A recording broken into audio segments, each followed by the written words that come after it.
Hello အားလုံးပဲမင်္ဂလာပါဒီနေ့ကတော့ Sensi တင်ပေးနေကြဗီဒီယိုပုံစံတွေလိုမျိုးမဟုတ်ဘဲနဲ့ Sensi ကိုចောင်းသားတွေအများဆုံးတောင်းဆိုတဲ့ဒီအခန်းတွေကိုအရေးကြီးတဲ့နေရာတွေကို notes ထုတ်ပေးပါဆိုပြီးတော့ Sensi ကိုအရင်ပြောတယ်ပေါ့နော်အဲ့တော့သူတို့လေးတွေအတွက် Sensi notes ထုတ်ပေးလိုက်ပါတယ်ပေါ့နော်အဲ့ဒီကလေးအများစုကိုမေးကြည့်တဲ့အခါမှာ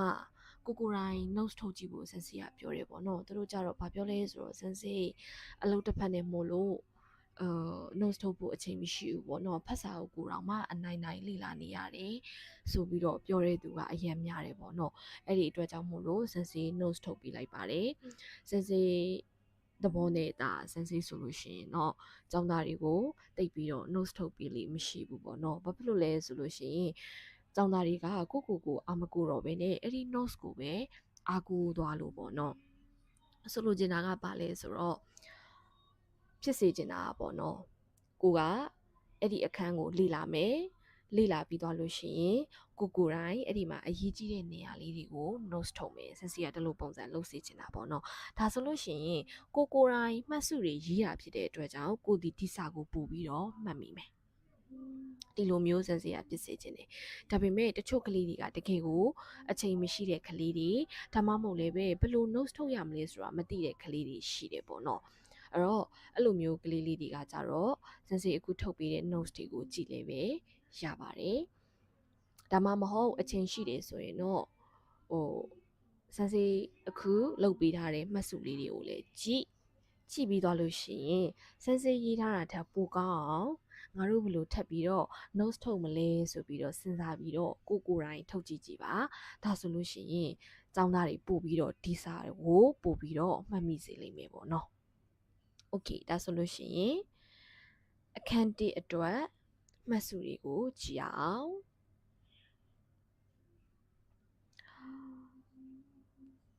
အခန်း1အတွက်ပထမဦးဆုံးမှတ်စုလေးကတော့စားစရာနဲ့တောက်စရာတွေကိုစက်ယုံမှာထုတ်လုပ်တဲ့အလုပ်ကိုအင်းရှော့ကူလျောဟင်းစေစုကျော်လို့ခေါ်ပါတယ်ပြန်ပြောမယ်စားစရာနဲ့တောက်စရာတွေကိုစက်ယုံမှာထုတ်လုပ်တဲ့အလုပ်ကိုဘာလို့ခေါ်လဲအင်းရှော့ကူလျောဟင်းစေစုကျော်လို့ခေါ်တယ်မြန်မာလိုကိုမှတ်လို့အဆင်ပြေသွားပြီလားမှတ်မိသွားပြီလားမှတ်မိသွားပြီဆိုလို့ရှိရင်ထပ်တိုးပြီးတော့နောက်တစ်ဆင့်ထပ်တိုးပြီးတော့မှတ်မယ်အဲ့ဒီစားစရာကိုဂျပန်လိုဘယ်လိုခေါ်တာလဲစားစရာကိုရှော့ကူလျောဟင်းလို့ခေါ်တယ်တောက်စရာကိုရောဂျပန်လိုဘယ်လိုခေါ်တာလဲတောက်စရာကိုအင်းလျောလို့ခေါ်တယ်ဆိုပြီးတော့မြန်မာလိုမှတ်မယ်ရသွားပြီလားရသွားရင်ဂျပန်လိုတစ်ဆင့်ထပ်တိုးပြီးတော့မှတ်မယ်ဘာဖြစ်လို့လဲဆိုရင်ဂျပန်လိုဒီမဖြစ်မနေမှတ်ရမှာဆောင်းမွေးပွဲသွားဖြေလို့ရှိရင်ဆောင်းမွေးမျိုးကုန်းတွေဒီအကုန်လုံးဂျပန်လိုကြီးပဲမြန်မာလိုတစ်ခုမှမပါဘူးအဲ့ဒီအတွက်ကြောင့်မို့လို့ဒီလိုပုံစံမျိုးလေးနဲ့စာမှတ်ပါတချို့ကလေးတွေကြတော့လေ notes မလို့တခါတည်းပဲဖတ်စာအုပ်ထဲဟာကိုပဲတက်မှတ်တယ်ပေါ့နော်တချို့ကလေးတွေကလည်းလုံးဝ notes မှာ notes ဆိုပြီးတော့ဖြစ်နေတဲ့ကလေးတွေကြတော့မြန်မာလိုရေးမှတ်မယ်ပြီးတော့လို့ရှိရင်အခုပြောသလိုမျိုးစားစရာကိုဂျပန်လိုဘယ်လိုခေါ်လဲတောက်စရာကိုဂျပန်လိုဘယ်လိုခေါ်လဲဆိုတော့မသိတဲ့စကားလုံးတွေအကုန်လုံးဂျပန်လိုပြန်ပြီးတော့ဖြစ်ရမှာလေမှတ်ပေးရမယ်အဲ့တော့ထပ်ပြီးတော့တိုးမှတ်မယ်ဆိုရင်စက်ယုံကိုရောဘယ်လိုခေါ်လဲစက်ယုံကိုကြတော့ခိုးကြော်လို့ခေါ်တယ်စားစရာနဲ့တောက်စရာတွေကိုစက်ယုံမှာထုတ်လုပ်တဲ့အလုပ်ကိုဘာလို့ခေါ်လဲဆိုရင်အင်ရှော့ကူလျောဟင်းစေဆိုပြောလို့ခေါ်တယ်ဒုတိယတစ်ခု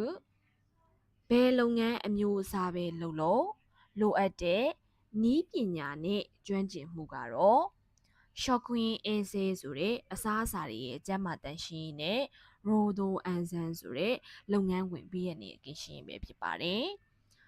ကြိုက်တဲ့အမျိုးအစားကိုလိုအပ်တဲ့နီးပညာနဲ့ကျွမ်းကျင်မှုဒီဘာနဲ့လဲရှော့ကွင်းအေးဆေးနဲ့ရိုဒိုအန်ဆန်ဆိုတဲ့ဒီနှစ်ခုအရေးကြီးတယ်အဲ့ဒီမှာထပ်ပြီးတော့မှတ်ရမယ်ဆိုလို့ရှိရင်နီးပညာနဲ့ကျွမ်းကျင်မှုကိုဘယ်လိုခေါ်လဲနီးပညာနဲ့ကျွမ်းကျင်မှုကိုဘာလို့ခေါ်လဲဆိုရင်ကီနိုလို့ခေါ်တယ်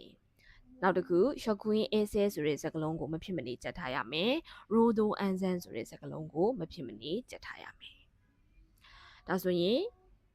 အပေါ်မှာဘယ်လုပ်ငန်းအမျိုးအစားပဲလုပ်လို့လိုအပ်တဲ့နီးပညာနဲ့ကျွမ်းကျင်မှုကဘာနဲ့ဘာလို့ပြောထားလဲ short queen essay နဲ့ rodo ansan ဒီနှစ်ခုလို့ပြောထားတယ်เนาะဒါဆိုလို့ရှိရင်စစေတို့ short queen essay ဆိုတဲ့ ဒီအစားအစာတွေကျန်းမာတန်ရှင်းရေးဆိုတဲ့ဟာနဲ့ပတ်သက်ပြီးတော့မှတ်ရအောင်အစားအစာတွေကိုစားလိုက်တဲ့သူကယောဂမဖြစ်တာထိခိုက်ဒဏ်ရာမရတာကိုဘာလို့ခေါ်လဲဆိုရင် shockwave acid လို့ခေါ်ပါတယ်ဆောင်းပွဲမှာမေးလို့ရတယ် shockwave acid ဆိုတာဘာလဲအဲ့တော့ shockwave acid ဆိုတာအစားအစာကိုစားလိုက်တဲ့သူကယောဂမဖြစ်တာထိခိုက်ဒဏ်ရာမရတာကို shockwave acid လို့ခေါ်တယ်မြန်မာလိုရပြီလားရပြီဆိုရင်အဲ့ဒါတွေကိုဂျပန်လိုထပ်ကွန်ပြီးတော့ဘာဖြစ်ရမှာလဲမှတ်ရမှာအဲ့တော့ယောဂမဖြစ်တာကိုဘယ်လိုခေါ်လဲနောက်တစ်ခုထိခိုက်ဒဏ်ရာမရတာကိုဘယ်လိုခေါ်လဲဒါလေးတွေကိုထပ်တိုးပြီးတော့မှတ်မယ်ဒုတိယခေါင်းစဉ်တစ်ခုဒုတိယခေါင်းစဉ်ကဘာလဲဆိုရင် acid carry ကျန်းမာတန်ရှင်းရေးစီမံခန့်ခွဲမှုဆိုတာအစားအစာတွေကိုစားသုံးတဲ့သူကယောဂမဖြစ်စေဖို့ထိခိုက်ဒဏ်ရာတွေမရစေဖို့အစားအစာတွေကိုစနစ်တကျထုတ်လုပ်တာကိုဘာလို့ခေါ်လဲဆိုရင် acid carry လို့ခေါ်တယ် acid carry ဆိုတာဘာလဲကြော်ပြီးတော့မှတ်မယ်ဒီအစိမ်းအောင်စာလေးကိုကြော်ပြီးတော့အပြာရောင်စာကိုကြော်ပြီးတော့မှတ် acid carry ဆိုတာအစားအစာတွေကိုစနစ်တကျထုတ်လုပ်တာအစားအစာတွေကိုစနစ်တကျကဘယ်လိုပုံစံမျိုးထုတ်လုပ်တာလဲဒီအလဲအစာကိုပြန်မှတ်လို့ရတယ်စားသုံးတဲ့သူတွေယောဂမဖြစ်စေဖို့ထိခိုက်ဒဏ်ရာမရစေဖို့အတွက်အစားအစာတွေကိုစနစ်တကျထုတ်လုပ်တာကို acid carry လို့ခေါ်တယ်ဒီလိုမျိုးလေးမှတ်မယ်ပြီးတော့ရင်မသိတဲ့ခိုတိုဘဂျပန်လိုခိုတိုဘတွေကိုထပ်ကွန်ပြီးတော့မှတ်မယ်ဂျပန်လိုကလုံးဝမဖြစ်မနေမှတ်ရမှာเนาะနောက်ထပ်ခေါင်းစဉ်တစ်ခုအစားအစာတွေရဲ့တန်ရှင်းရေးစီမံခန့်ခွဲမှုအစားအစာတွေရဲ့တန်ရှင်းရေးစီမံခန့်ခွဲမှုကိုစင်စီတို့ဂျပန်လိုဆိုရင် shockwave acid carry လို့ခေါ်တယ်အရှိရစင်စီမြန်မာလိုလေးရေးပြထားတာအစားအစာတွေရဲ့တန်ရှင်းရေးစီမံခန့်ခွဲမှုဂျပန်လိုဆိုရင်ဘယ်လိုခေါ်လဲ shockwave acid carry မလုံလောက်ဘူးဆိုလို့ရှိရင်နံပါတ်1စားသုံးသူဆိုလို့ရှိရင်ယောဂဒဏ်ရာဖြစ်နိုင်တယ်အစားအစာထုတ်လုပ်တဲ့ကုမ္ပဏီဆိုလို့ရှိရင်အဲ့ဒီကုမ္ပဏီကိုယုံကြည်မှုတွေဆုံးရှုံးစေပါတယ်ပြန်မှတ်မယ်အစားအစာတွေရဲ့တန်ရှင်းရေးစီမံခန့်ခွဲမှုမလုံလောက်ရင်ဘာဖြစ်မှာလဲ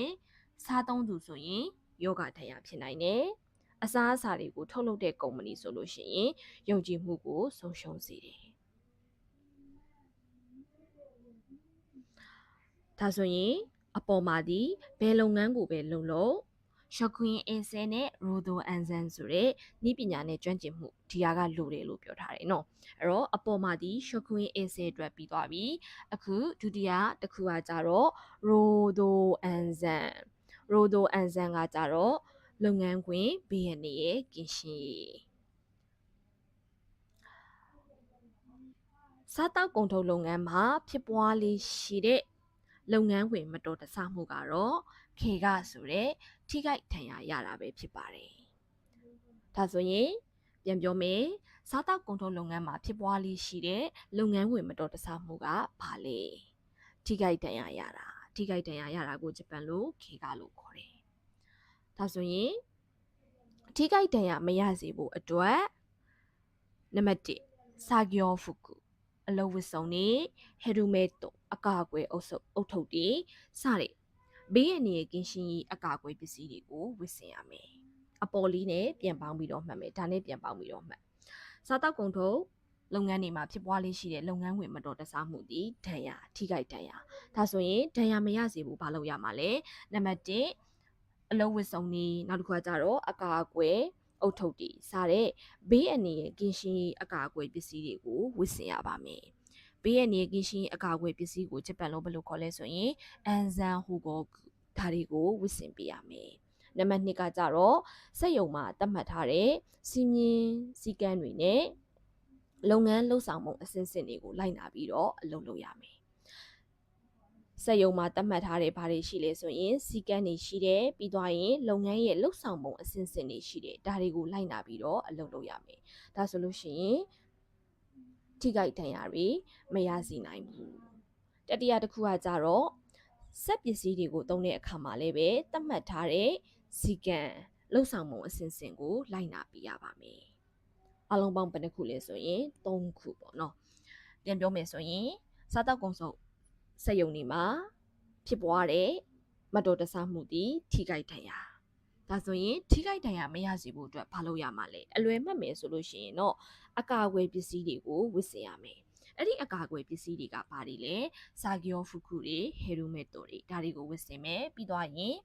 စက်ရုံမှာတတ်မှတ်ထားတဲ့စီကံတွေနဲ့လုပ်ငန်းလှုပ်ဆောင်မှုအစဉ်စဉ်ကိုလိုက်နာရမယ်နောက်တစ်ခုစက်ပစ္စည်းတွေကိုသုံးတဲ့အခါမှာလည်းသုံးချင်တိုင်းသုံးလို့မရဘူးသူတို့တတ်မှတ်ထားတဲ့စီကံချက်တွေနောက်တစ်ခုကကြတော့လှုပ်ဆောင်မှုအစဉ်စဉ်ဒါတွေကိုလိုက်နာပြီးတော့ဘာဖြစ်ပေးရမှာလဲဆိုရင်အလုံးလုပ်ပေးရမယ်ပေါ့နော်အလုံးပေါင်း3ချက်ဒဏ်ရာမရစေဖို့အတွက်3ချက်ကိုလိုက်နာရမယ်နောက်တစ်ခုရိုဒိုအန်ဇန်လုပ်ရတဲ့ရည်ရွယ်ချက်အလုံးလုပ်တဲ့သူတွေရဲ့ဘေးကင်းလုံခြုံမှုနဲ့ကျန်းမာရေးကိုစောင့်ရှောက်ပေးဖို့ဖြစ်ပါတယ်အဲ့တော့လုပ်ငန်းခွင်ဘေးရန်ရဲ့ကင်းရှင်းရေးဆိုတာဘာလဲလုပ်ငန်းခွင်ဘေးရန်ရဲ့ကင်းရှင်းရေးရဲ့ရည်ရွယ်ချက်ကဘာလဲဆိုရင်စားသုံးသူတွေလားစားသုံးသူတွေလည်းမဟုတ်ဘူးအလုပ်ရှင်တွေလားအလုပ်ရှင်တွေလည်းမဟုတ်ပါဘူးအလုပ်လုပ်တဲ့သူတွေရဲ့ဘေးကင်းလုံခြုံမှုနဲ့ကျန်းမာရေးတွေကိုစောင့်ရှောက်ပေးဖို့ပဲဖြစ်ပါတယ်ဒါကတော့အခန်း1အတွက်အရေးကြီးတဲ့ notes တွေပါဒီ notes ကလေးတွေကစစီဘာလို့ပဲထုတ်ပေးထားလဲဆိုရင်မြန်မာလိုပဲထုတ်ပေးထားတယ်အဲ့ဒီအတွက်ကြောင့်မို့လို့မသိတဲ့စာလုံးတွေကိုပြန်ချက်ပေးဖို့လုံးဝကိုပဲလိုပါတယ်ဂျပန်လိုစာလုံးတွေပေါ့နော်ဂျပန်စကားလုံးတွေကိုပြန်ချက်ပေးဖို့လိုတယ်ဒါကအခန်း1တခန်းစာအတွက် notes ထုတ်ပေးထားတာပါနောက်တစ်ခုကကြတော့အခု notes တွေကိုကျောင်းသားအချင်းချင်းကြိုက်တယ်လို့ပြန်လည်မျှဝေလို့ရပါတယ်စီးပွားဖြစ်ကူးယူဖော်ပြတာမျိုးတော့လုံးဝမလုပ်ပါနဲ့အဓိကကတော့ပါလဲဆိုရင်ဂျပန်လိုတေချာပြတ်မှတ်မှအဆင်ပြေပါမယ်ခိုးတိုးပါတွေကိုတေချာချက်ပါခိုးတိုးပါမရလို့ရှိရင်ဆောင်းမွေးပွဲမှာအဆင်မပြေနိုင်ပါဘူးโอเคစင်စီရဲ့အခန်း1မှတ်စုကတော့ဒီလောက်ပါပဲနောက်ထပ်မှတ်စုတွေမှာပြန်ပြီးတော့တွေ့ပါမယ်